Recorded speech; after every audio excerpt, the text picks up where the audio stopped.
tatos titis wijang gamblang cetha trewaca datan tumpang suh atur pangandikan risang cundaka hamasraken serat puja pinanganten kakung tumunten enggal katampi saking panjenenganipun Bapak Saleh Pujiyanto ingkang kepareng badhe kasariran panjenenganipun Bapak Riyadi konjo dumateng panjenenganipun Bapak Riyadi sasana miwah Pandhawa kasumangkaken sumangga dhuwur. Assalamualaikum warahmatullahi wabarakatuh. Waalaikumsalam warahmatullahi wabarakatuh. Alhamdulillahi nahmaduhu wa nastaghfiruhu wa na'udzu billahi min syururi anfusina wa min sayyiati a'malina may yahdihillahu fama mudilla lahu wa may yudlilhu fala hadiya lahu. Asyhadu an la ilaha illallah wa asyhadu anna Muhammadan abduhu wa rasuluh. Amma ba'du. Panjenenganipun wabil khusus Bapak Priyono ingkang menika dados talangatur basa panjenenganipun Bapak Widodo dalasan Ibu Ragil Sukarmi ingkang tansah pikantuk karuhmatan lan ingkang tansah kawula bektosi. Saderengipun kawula ngajengaken wasing gati wonten ing wekdal samaniki. Sumangga kita tansah ngunjakaken suka miwah syukur kita dumateng ngarsa dalem Allah Subhanahu wa taala. Amba bilih wonten ing salabeting pahargyan ageng wonten ing siang puniki tantas ndadosaken renaning bingah kula dalasan para panjenengan sami ingkang menika wekdal anembe inggih menika hamisuda binangkari putra putri saking panjenenganipun Bapak Saleh Pujiyanto dalasan Ibu Ngadiem inggih menika Roro Putri Wulan Suci daup kalian Bagus Erika Chandra Hermawan putra saking Bapak Widodo dalasan Ibu Ragil Sukarmi tansah manggih rayu wilujeng boten wonten alangan satunggal punapa. Dumateng panjenenganipun Bapak Priyono mewah keluarga sak pengombyong.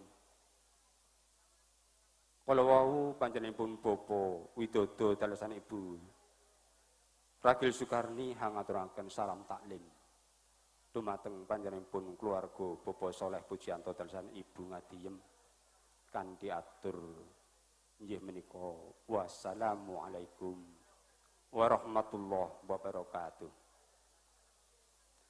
Wondene sak bidalipun Bawa Priyono sak pangombyong saking dalem watawis jam 8 tansih mangkir hayu wilujeng boten wonten alangan satunggal punapa. Ingkang sabar lu badhe nglarapaken inggih menika putra temanten kakung ingkang aslih Bagus Erika Chandra Hermawan. Ing samangke badhe kawula aturaken dumateng panjenenganipun Bapak Saleh Pujiyanto dalasan Ibu Ngadiem. Wondene sapanenipun panjenenganipun Bapak Saleh Pujiyanto dalasan Ibu mangke badhe pun acara inggih menika panggih miturut adat widi-widane kang sampun sinengker wonten ing Kampung Semengko RT 3 RW 12 Sragen Tengah puniki. Ingkang salajengipun panjenenganipun Bapak Priyono kala wau ngaturaken inggih menika salam utawi atur angsul-angsul ingkang menika ndadosaken bingah rena penggalih panjenenganipun keluarga Bapak Saleh Pujiyanto dalasan Ibu Ngadiem. Mugi-mugi dados amal kesalinan panjenenganipun keluarga Widodo dalasan Ibu Ragil Sukarmi. Lan mugi-mugi panjenengan Allah Subhanahu wa taala tansah nglintoni ingkang tikel-matikel ingkang menika sampun dados inggih menika pamugeran panjenenganipun Pangeran ingkang Maha Kuwasa. Panjenenganipun Bapak Priyono ingkang tansah kawula bektosi menika dados talangatur panjenenganipun Bapak Widodo sak paripurnaning pawiwahan samangke amba bilih sampun paripurna badhe nyuwun pamit. Keluarga panjenenganipun Bapak Saleh Pujiyanto namung nderek dedonga. Mugi-mugi sak lampahipun Bapak Priyono sak rombongan dumugi dalem kembang tansah manggih rahayu wilujeng boten wonten alangan satunggal punapa-punapa ewa dene kala wawuhipun suwun sowan silaturahim wonten dalem kembang dinten Ahad Legi Surya kaping 6 insyaallah mangke badhe kawula aturaken mugi-mugi sedaya menika kala wau tansah manggih rahayu wilujeng boten wonten alangan satunggal punapa-punapa.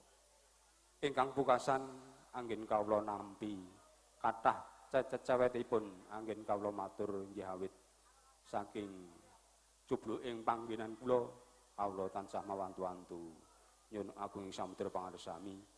Billahi taufiq wal hidayah. Assalamualaikum warahmatullahi wabarakatuh. Waalaikumsalam warahmatullahi wabarakatuh. Sampun paripurna lung tinampining pinanganten kakung kanthi wilujeng nirbaya nirwikara. Sagenging para tamu us dumugi wayaning mangsa kala laksitaning upacara panggih anut satataning adat widi widana ingkang tasih sinengker wonten ing kampung semengko mriki. Wondene dawa panggih sirat maja pinanganten sarimbit kepareng badhe katindakan dening Eyang Pujangga niki panjenenganipun Eyang Tugimin Tugi Harsono ingkang mijil saking padegan musuh. Wondene konjuk sagung para lenggah para tamu kepareng derek jurung pamuji nggih awit saking jurung pamuji panjenengan sami mugi daping sirat maja pinanganten sarimbit lulus raharja kalis rupidana ing sambikala. Rahayuning sedya daping sirat maja pinanganten sarimbit kasumanggihaken dumateng Eyang Pujangga nggih panjenenganipun Eyang Tugimin Tugi Harsono. Wondene daping sirat maja pinanganten sarimbit sinubagya ungeling cantuka kang punya lelemban ing wari.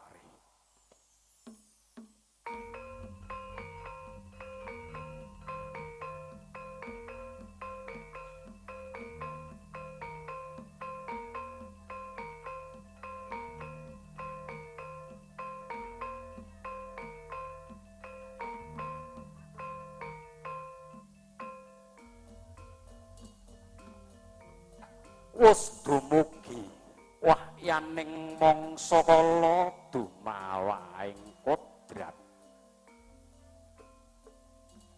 saking panguwasipun Gusti ingkang murbeng dumadi. Nalika samono ana titeng Gusti kang asipat jalu tanampi ing wanita ingkang sumedya hanetepi jejering agesang ngancik alaming madya hamestuti ila ujaring para kina ingkang dahat pinundi-pundi sarta hang leluli laksita harja nulat edi endahing budaya luhung umiring sesanti titi sing tias marsudi mardawaning budya tulus. Budya ateges budidaya kang tuwuh saking osi ing penggalih. Wondene tulus saliring pangesti ingkang tumuju marang kautaman pinarengake. Kawus tinggal sirat maja pinanganten sarimbit sami apagut tinggal. Tempuh ing Pandoro catur netra linambaran budi luhur sakala wonten daya pangaribawa ing ambabar karsa dadya pambukaning rasa ginaib ingkang tumanem ing sanubari saksana kumlawe astana pinanganten putri sarwi ambalang gantal mring pinanganten kakung kang winastan gondang kasih. Datan saronto temanten kakung gya gumanca ambalang gantal kang winastan gondang tutur. Punapa ta wujud sarta regine gantal kang kinarya bebalanganing panganten sarimbit.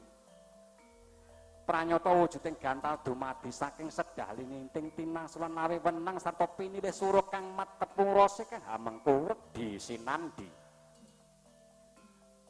suruh yen dinolo sejeh lumah laman kurepe nami yen ginigit padha rasane kang hamengku redi senajan kang sajuga jejering priya kang sawiji jejering putih lamun wis manunggal tekate manunggal cipta rasa mewah kersane pinasti jatuh kramane marmo tinangsulan wenang werdine rawus nyotinangsulan ing akrami dadya paningset denira mangon dayan datan alistir saking angger ugering kautaman mangkono sang pinangan yen putri hanjengku sarwi sumembah mring ingkang kakung purna denira sumembah gya hamiji samparaning ingkang raka kang mangka pralampita hamicil yangit cali sukertaning lampah lulus raharja kalis rubeda nir ing sandikala mangkono srat maja pinangan dan kangkung ngidak antiga pinedak pecah sanalika daya-daya pinanganten putri laju hamiji samparaning ingkang raka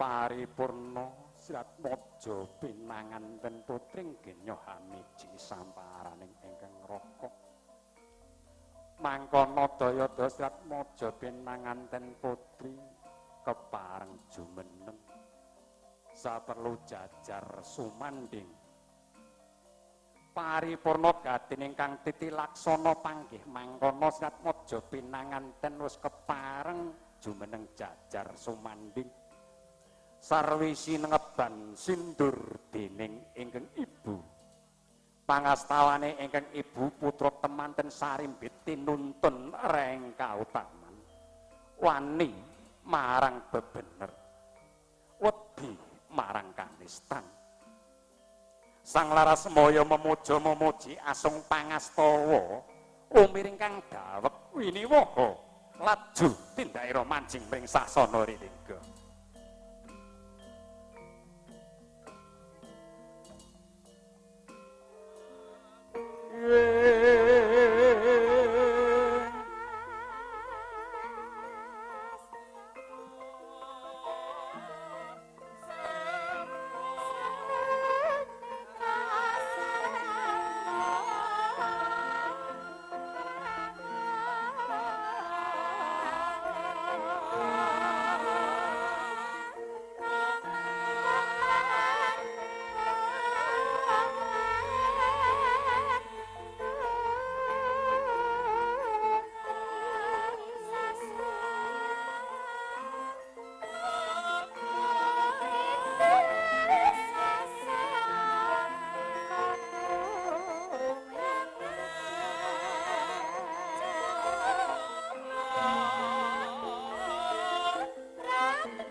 lulus raharja kalih sing rubeda nir ing sambikala dawuh pangging serat maja pinanganten sarimbit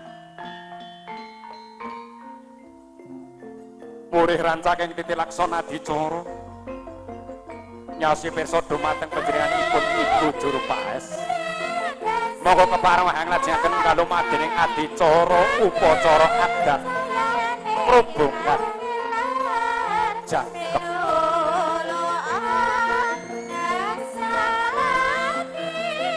Wastadi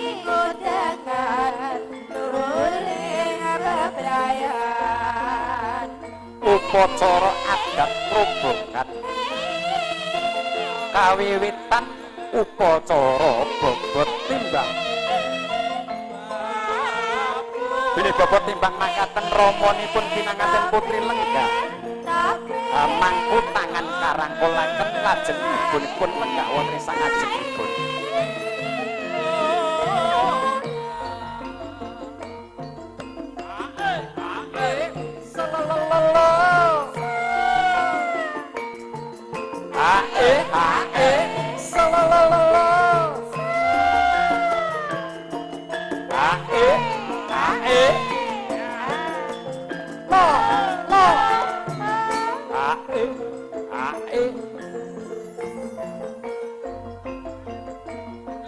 lajeng Rama ibunipun sami wawan pangandikan dos pundi Pak panjenengan dak atur nimbang bobot putrane sakloron Pak yo yen saka rasa pangrasaku wis padha bobot timbang putrane sakloron kang ateges bune awake dhewe aja bedak-bedakake iki putra mantu iki putra kandung loro-lorone karengkuh kaya dene putra kandunge dhewe ya Bunda iki oh tumuntun kalajengaken nomadering adicara kacar kucur asok guna kaya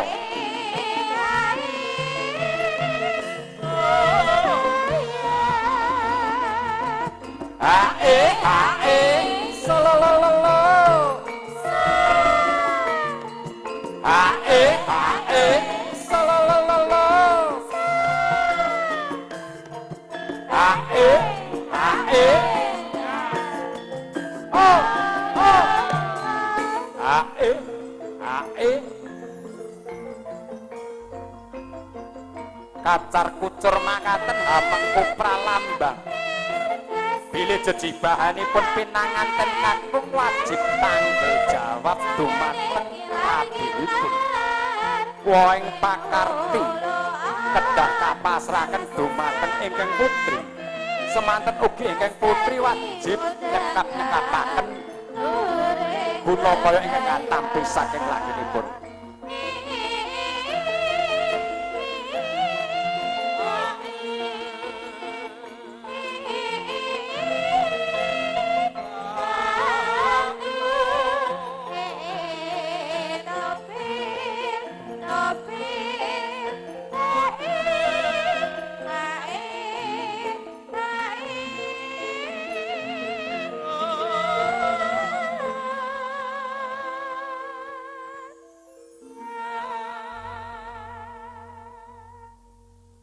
sigra kalajengaken lampahipun upacara adat krombongan dahar sekul Andrawina dahar sekul walimah sekul panganten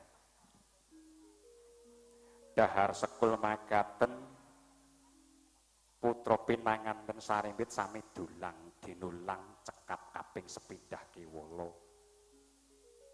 paripurna dulangan piring ingkang isi sekul petak tirahanipun ingkang dipun pupuki lawan lajeng dipun tangkepaken dados setunggal punika minangka pralambang saged tumangkep manunggal sih tresnanipun panganten kakung putri jumbuh ingkang ginayuh sembodo ingkang sinedya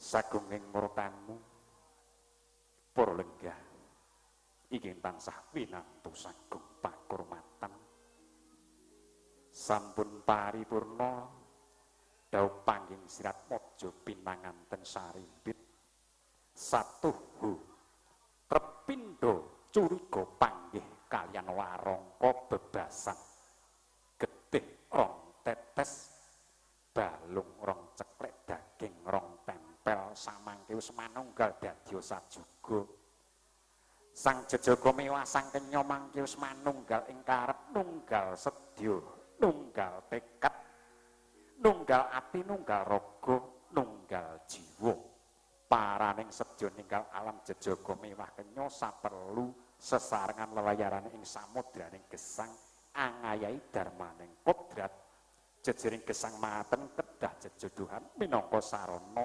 nangkaraken wiji kinarya lestarining tumu. Sagunging para tamu, para lenggah, inggih tansah winantu sagung pakurmatan. Kaos tinggal bilih kadang besan sutresna utawi ingkang hanyuli ugi sampun kepareng lenggah wonten ing sasana ingkang sampun piniji. Kepareng ing sedya putra pinanganten sarimbit kepareng badhe sumungkem anguswa pepadane dening ingkang Rama dalasan ingkang Ibu.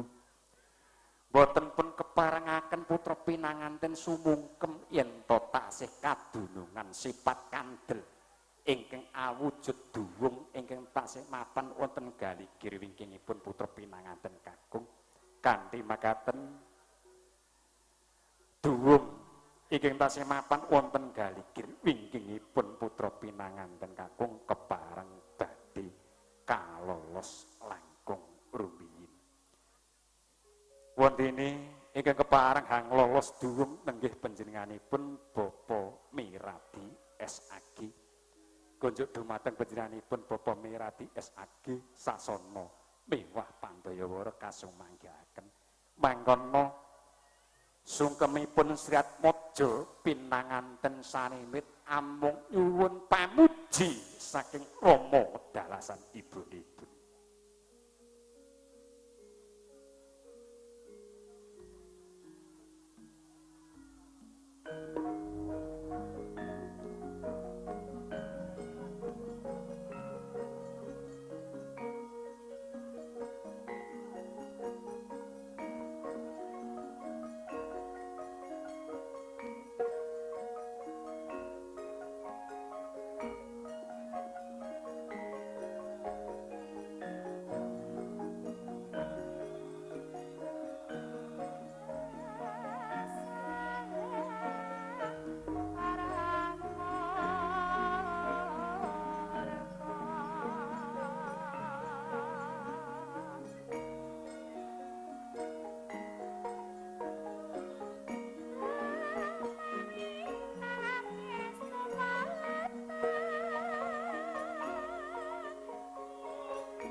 Wus jengkar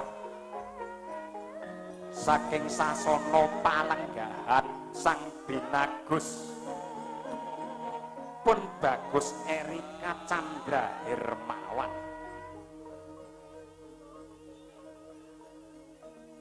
sigra hanganti ingkang garwa pun kusumaning Ayu Rara Putri Wulan Suci ya lumarap ngabyantara mring ingkang Ibu dalasan ingkang Rama. Estine penggalih muhung sumedya sumungkem anguswa pepadane dening ingkang Rama dalasan ingkang Ibu.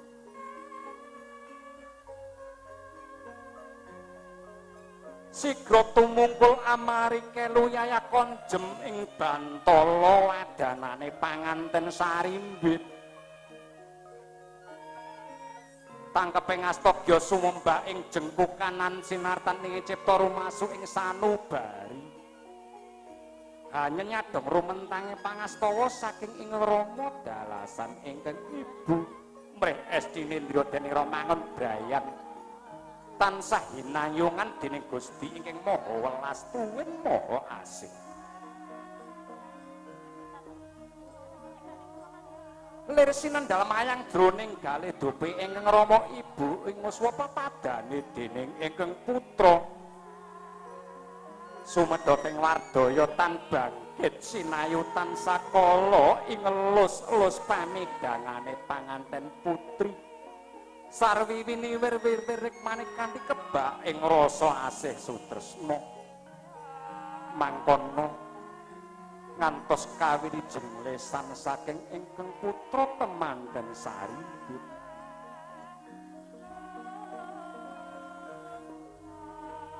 Duh Kanjeng Ibu, Kanjeng Rama,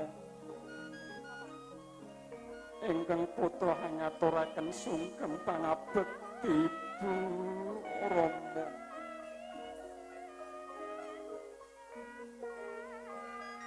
Dene ingkang angka kalih sepinten ageng kalepatan kula lahir sobatos ingkang putra nyuwun pangapunten Ibu Rama.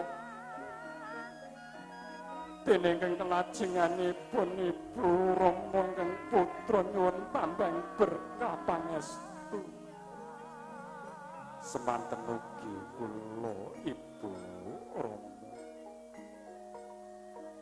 Iya Nger, iya. Kowe sakloron ngaturke sungem pangabekti marang Ibu lan Rama ya Nger, wis tak tampa sungkem bektimu Nger. Ya mung genti puji pangestunipun Rama tampanana ya Nger. Kula pundi Rama mungkin dadosaken jimat paribe kula pundi Rama. Lan sabanjure ya Nger, wiwit dina iki kowe sakloron wis kelangan Tita Jaka lan prawanmu ya Nger. Wiwit dina iki kowe wis dadi bapak ya anakku lanang Erika Chandra Hermawan. Bapak kowe ngemu redibe kuwi budidaya. Iku anak. P iku putu antuk kane iku kamulyan ya Nger. Mula jejibahane wong lanang kuwi wajib tanggung jawab marang anak putu antuk kamulyan ya mulya ing donya tekan delahan ya Nger. Inji Rama. Lan sabanjure Nger wong tuwa mung bisa meminta marang nugrahaning Gusti. Muga-muga kowe sakloron enggal teka gisik ing gegayuhanmu.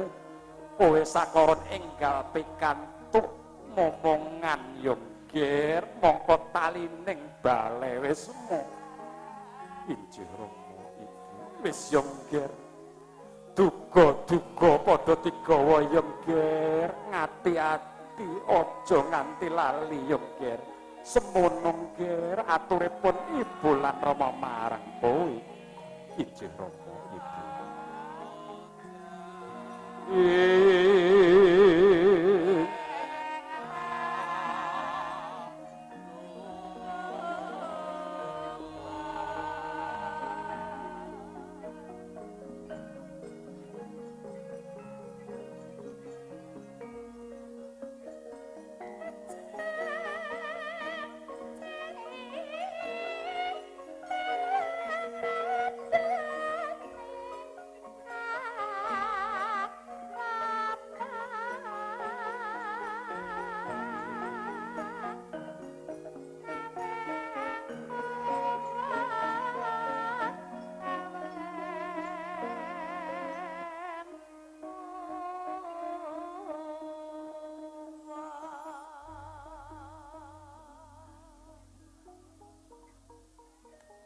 Sangya para tamu, para lenggah, Kakung Sumawana Putri ingkang dahat kalingguh murdaning akram.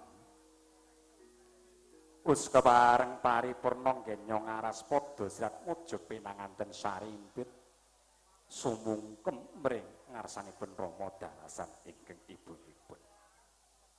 Saking para tamu wonten ing madyaning supa kalenggahan siang piniji panjenenganipun Bapak Saleh Pujiyanto sekalian Ibu Ngadi kepareng badhe ngumarak ngabiyantara wonten ngarsa jengandika para ingkang saperlu badhe atur manem Brahma asung pambagyarja kunjuk sagung para tamu.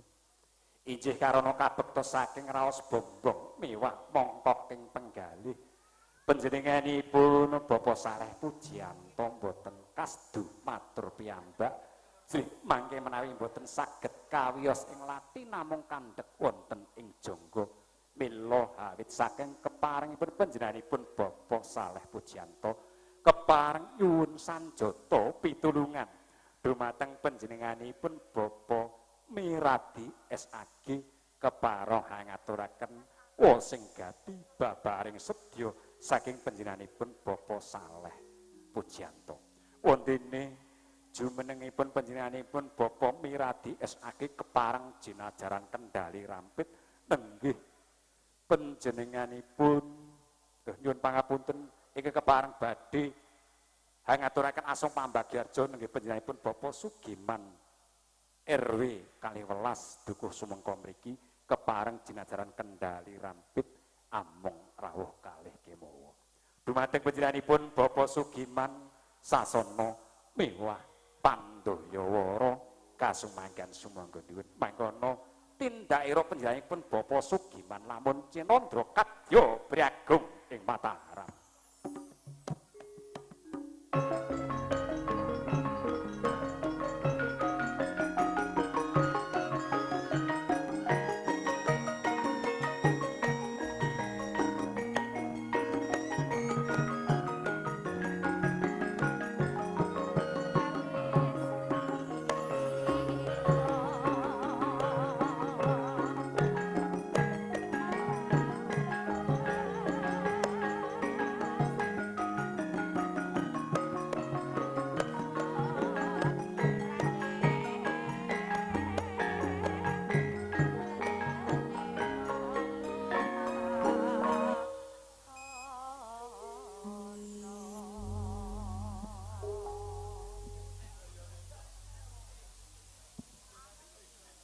Bismillahirrahmanirrahim.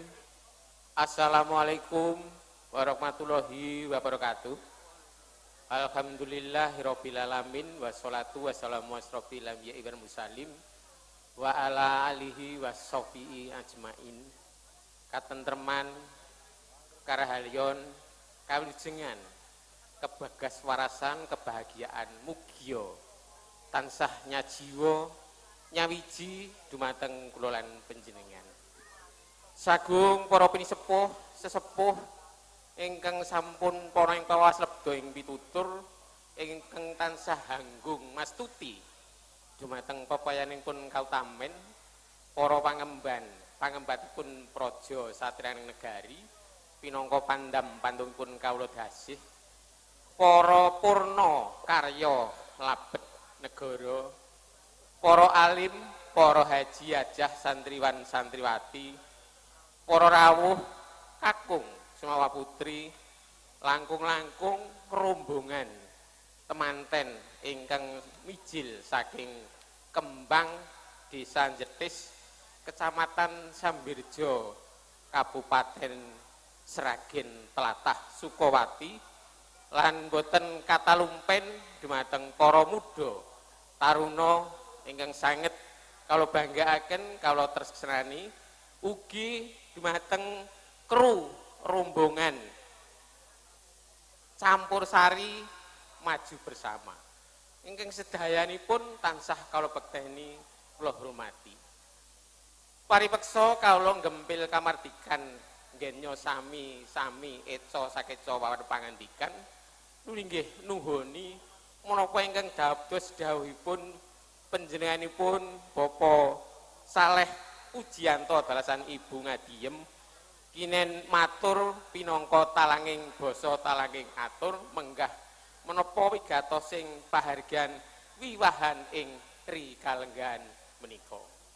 Namung saderengipun kawula matur langkung rumiyin monggo para pinisepuh, para bapak, para ibu mboten kendhat tansah kalau derekaken ngraosaken puja puji syukur wonten ngarsanipun Gusti ingkang Maha Kuwaos bilih kula lan panjenengan tasih saged makempal manunggal wonten ing dalem pahargyan mriki kanthi kawontenan ingkang sehat walafiat. Mugi-mugi pahargyan pawiwahan ing rikalenggan menika mangke purwa madya wusananipun manggya wilujeng raharja boten wonten aral setunggal menapa-menapa.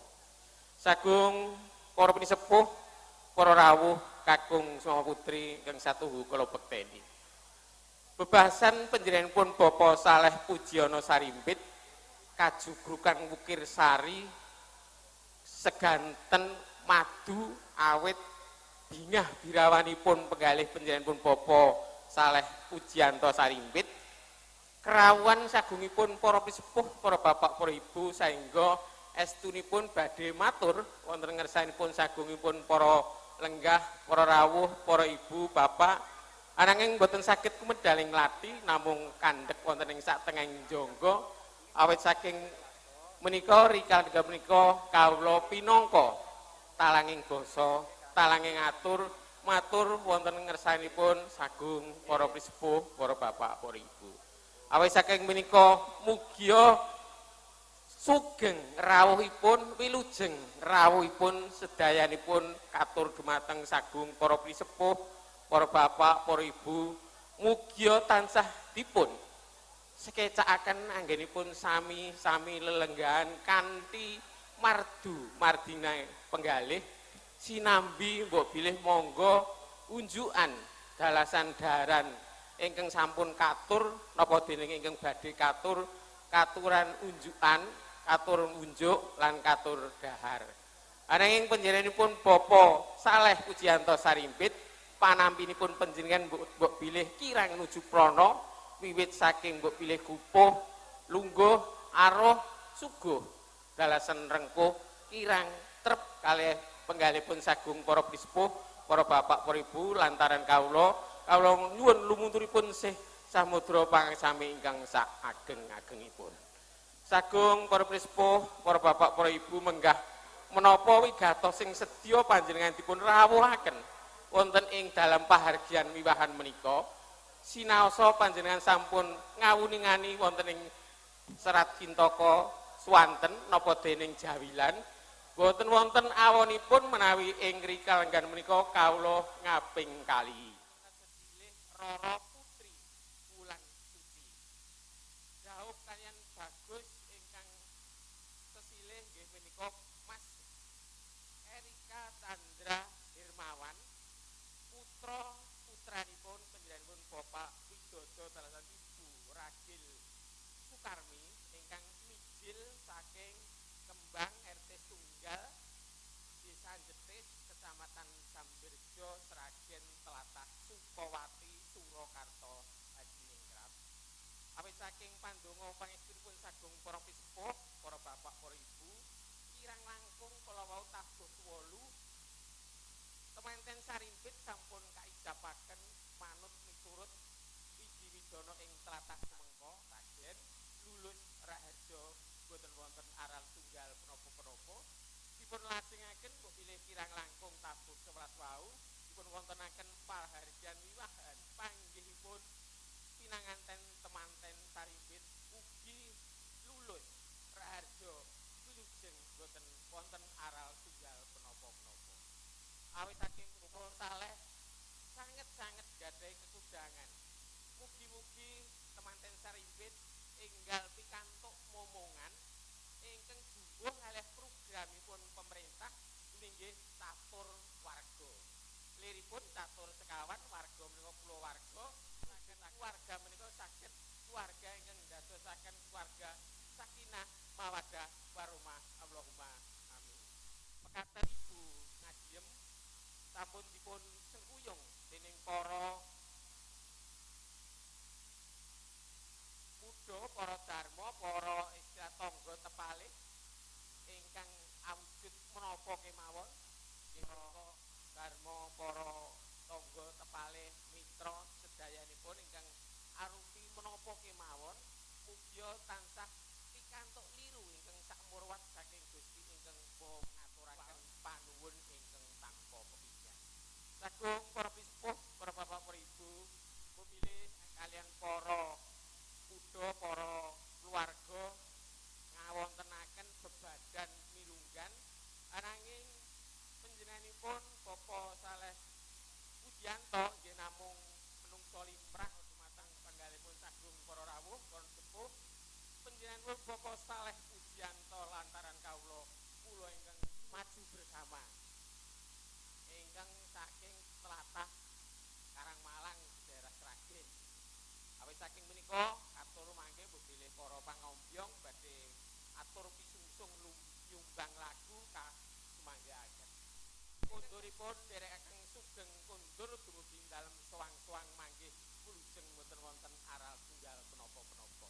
Lan mbok bilih benjang tanggal 6 Januari wonten ing Minggu Legi mangke panjenenganipun Bapak Saleh pun aturi silaturahmi dumateng Kembang Getih Tandur Sragen mangke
Satuhu tatas titis terang gamblang sawijang wijining pangandikan kaduk ruruh hangarah prana nggih panjenenganipun Bapak Sugiman mongko sulih sarira saking panjenenganipun Bapak Saleh Pujiyanto anggenipun kepareng ngaturaken atur manambra masung pambagyarjo miwah ngaturaken wosing gati babaring sedya sampun kepareng paripurna. Sagungipun lenggah pertamu kepareng ing mriki kawula ngambali atur sepindhah malih sumangga kawula dherekaken lelenggahan keng kanthi mardu mardikaning penggalih ngantos paripurnaning pawiwahan prasajan wonten rikalenggan siang piniji. Sagunging pertamu kepareng ing mriki hanglajaken lumadining adicara ingkang salajengipun nenggih cetak pineta tali dharma perangan ingkang angka sepindhah nenggih punika cetak pineta tali dharma poto pangeston saking keluarga Sratpojo pinanganten kakung kawiwitan panjenenganipun Bapak Lurah Priyono sekalian Ibu Bapak Bayan Mulyana sekalian Ibu Bayan Siti sekalian Bapak Giyanto Bapak Waryono Bapak Carik Sigit Darsono Bu Patmi Bu Haryani Bapak Setyo Wijayanto Bapak Ristono Bapak Jandi, Bapak Widodo, Bapak Soekarno, Bapak Soekardi, Bapak Rusdi, Bapak Sadimin, Bapak Tohari, Bapak Suyono, Bapak Suyatno, Bapak Narso Ginanto, Bapak Citro Sukimbin, Bapak Siswanto, Bapak Sularto, Bapak Narto saking Guntur, Mbah Parto saking Mencing, Bapak Triyono sejeruk sedaya kala wau sekalian tumunten menika taksih kuatah sanget nggih tetep kula waos sebab menika sampun dipun serat nggih tumunten Mas Joko saking Menjing Mas Johan saking Guntur Mas Lasiman saking Menjing Mas Sumarno Mas Jumadi Mas Budianto Mas Jalal Suyuti Bapak Priyo Hartono, Bapak Suroso, Bapak Mas Harno, Mas Pur, Mas Sadi, Mas Sadio. Punika sedaya ugi sekalian tumunten kasambet Mbah Sati sekalian Mbah Gemi, Mas Dian, Mas Sutris, Lek Larto, Mas Wahyo, sedaya kala wau sekalian kula teol maos Pak. Punika keparenga paraga piniji keluarga saking Kembang setunggal kewala keparenga ngasta seratanipun Pak. Punika pun timbali setunggal mbaka nyawiji saperlu poto sesarengan kalian putra pinanganten Sarimpit. Menika tandha yekti putra pinanganten nuwun donga pangestu saking para pepunten para keluarga. Semoga. Onji. Oh nggih. Monggo ngrancaking suasana lampahipun adicara kalenggahan siang piniji puniki siang kalenggahan kepareng badhe pun wontenaken sabdatama utawi tausiah ingkang kepareng badhe kaaturaken dening Al Muharram Bapak Dr. Andes Haji Daryatno ingkang mijil saking Mojo. Kunjuk dumateng pujianipun Bapak Daryatno sasana miwah Pandawara kasemangketen semoga dulu.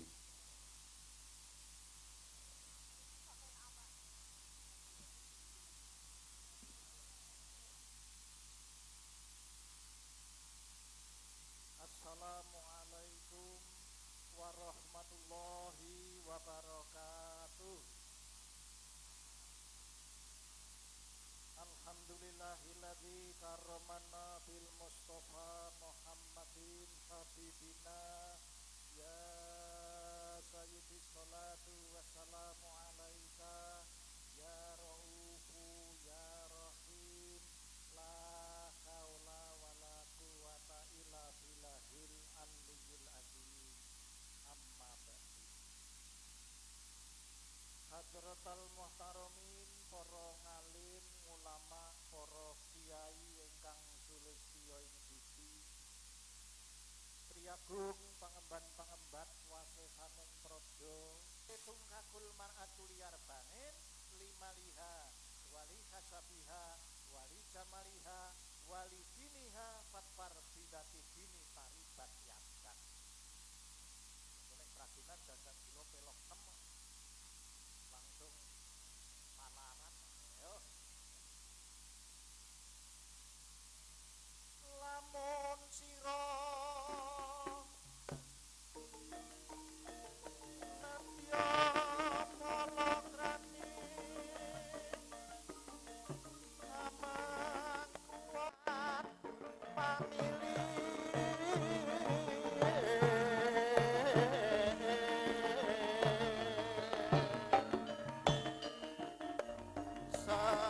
sepisan kenyo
aja dipleroki, Cok. Yo sak pupuh ae sragenan. Sak pupuh ya cedhil kene. Ingone to ya randang ditokne to ya.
Mas Kanten tentu loe omah-omah kon sing sabar. Ibu nggih. Sabar niku pripun to tahan uji.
Nderek niki sing foto kan kathah bar foto salin napa salin kula tetep ceramah napa dimpuni napa dos pundi nek ceramahe terus nggih mengke mboten mirengke teng mlebet nggih njing ben mlebet ningali soting niki kan ngene wis ning sing penting niku jane ingone niku nggih to niku angger ingone rampung ese rampung sesorahe rampung ngene wis sak sedil kene.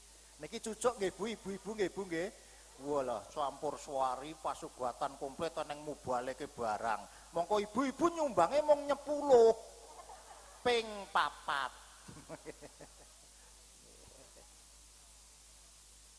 Wala ba'luwakum bisari wal khairi fitnah.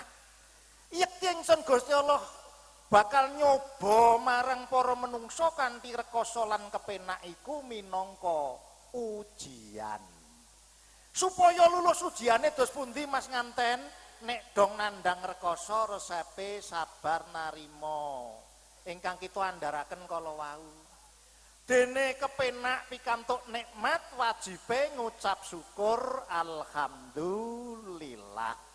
Syukur niku sentrale wonten salebeting manah bermuara kepada 3 tempat. Wonten ing ucapan, wonten ing perasaan lan action tindakan. Ucapanipun menawi pikantuk nikmat wajibe ngucap syukur alhamdulillah. Suami pikantuk nugraha istri disyukuri istri